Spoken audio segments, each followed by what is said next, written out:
Welcome to Coffee with Joe on Salute, Thursday, Pete. August 12th, 2010. Joe, we had a little, we skipped in our production of these videos for about a week. Your daughter got married, and congratulations to Eros and Eric.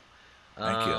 And we're back at it here, going over the Program for Monetary Reform from 1939 that we've done Right. several videos on so far. Just to recap, the Program for Monetary Reform starts out with a criticism of the gold standard, suggests as an alternative standard of stable buying power. That would Right. be figuring out a way to control the amount of money in circulation so that prices roughly stayed the same from one year to the next, at least as much as the money supply can affect stability in prices.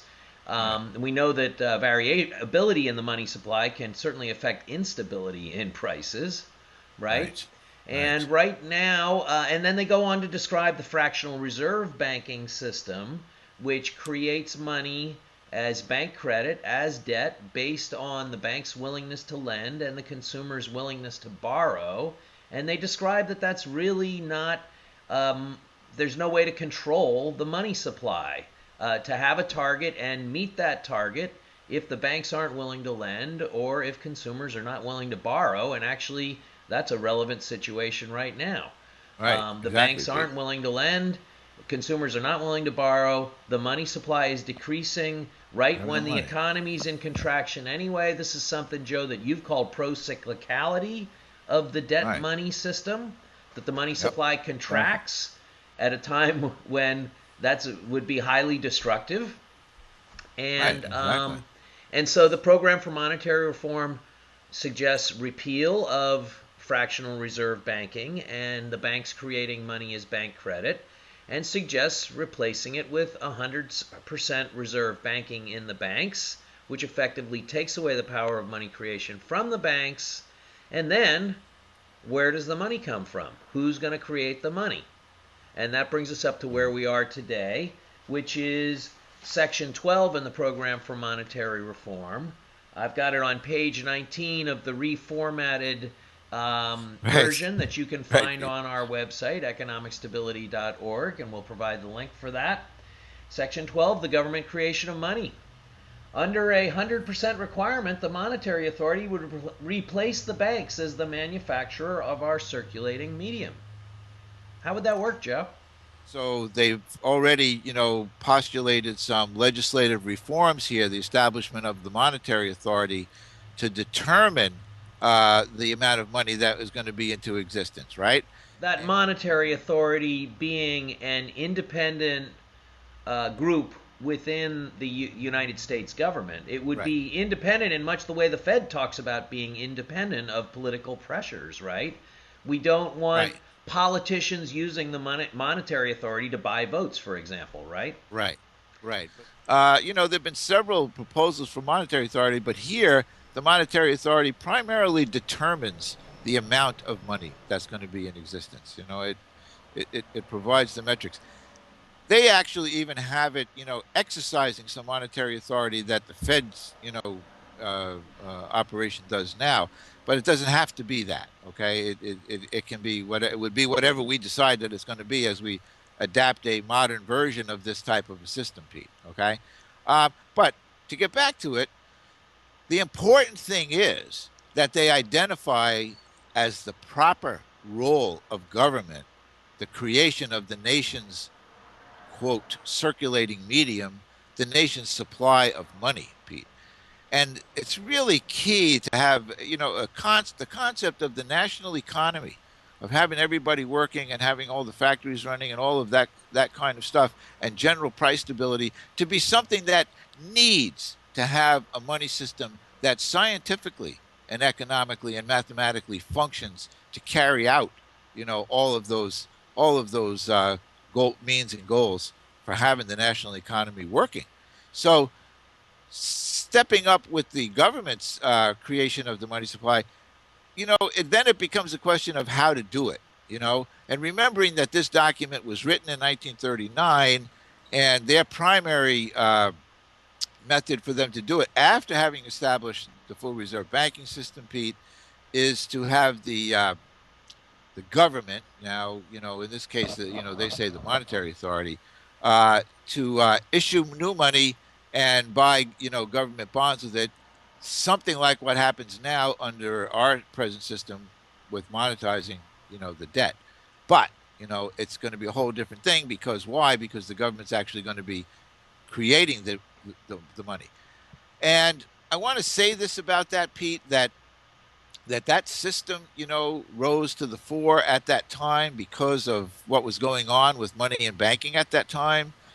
And I really think if I can put a plug in here for our friend Steven Zarlanga, Pete, that it's not a necessity for the monetary authority to be doing that, and that is to say, this is a little slight diversion from the program for monetary reform, because I do think that the American Monetary Institute's methods and its proposal for having, once the amount has been determined of what the money supply increase is going to be for the year, that amount become that amount become part of the federal budget, okay, the budgeting process, and what I call, transforming the balances that we now call deficits, okay, replacing those with the balance that is going to be the money supply creation, and having it being spent into existence by virtue of the budget. And that is to say,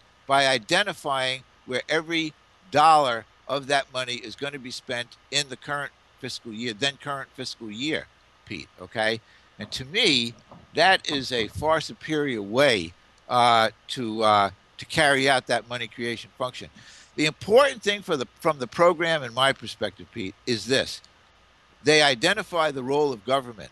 In a sovereign nation with a sovereign monetary system, exercising its monetary sovereignty, it's the government's role to create the money, and how that happens is would be determined by us in our modern day times, not by the 1939 method, which, like I said, to me, the 1939 method ignores, the transformation that's already happened in the money and banking system to where we are today, and the fact that we really need a slightly more modern version of what they are proposing.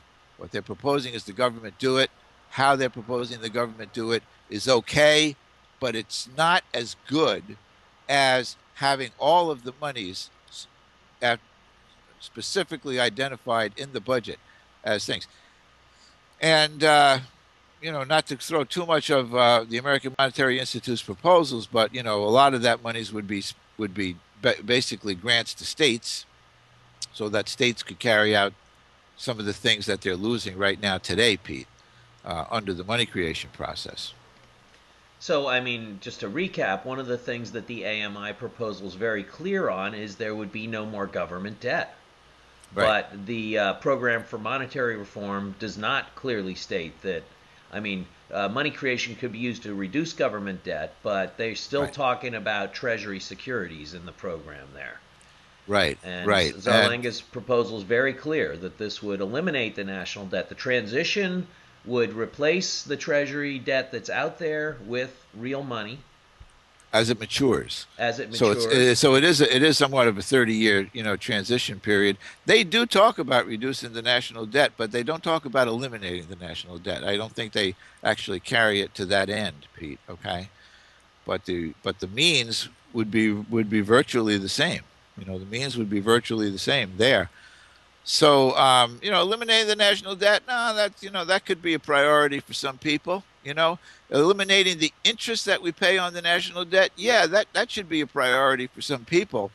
So, having a program for monetary reform that's identifying the needs of the money system, okay, and then providing those means for the money system to function, to me, is a monumental undertaking that these six economists have put out there. And I think it's why it was so widely supported, Pete, at the time, because I'm they getting this needed image, something Joe. like this. Have you ever had a car with loose steering? You turn the wheel half a turn and the steering wheel and the wheels don't turn at all. That's sort of what we got with the fractional reserve system that we've got right now. There's the linkage is not well Right. connected between the goal Exactly right. and the outcome, right? And this Exactly. this You're always monetary reform, go what's ahead. that? Go ahead. This ideas of monetary reform would tighten the linkage completely so that you could say, I want to turn and go to Boston, and the car would turn and it would go to Boston. You would say, Exactly. we want to increase the money supply by $300 billion next year. That's how much we think the economy is going to grow. And you Right. create the $300 billion. Joe, what is it that you want to talk about next We're week? going to be talking about how the banks are lending. I'm sure listeners will be interested in hearing how that is supposed to work. A lot of people Yep. think You it could. can't work without fractional reserve banking, that the banks won't have the money there when it's needed.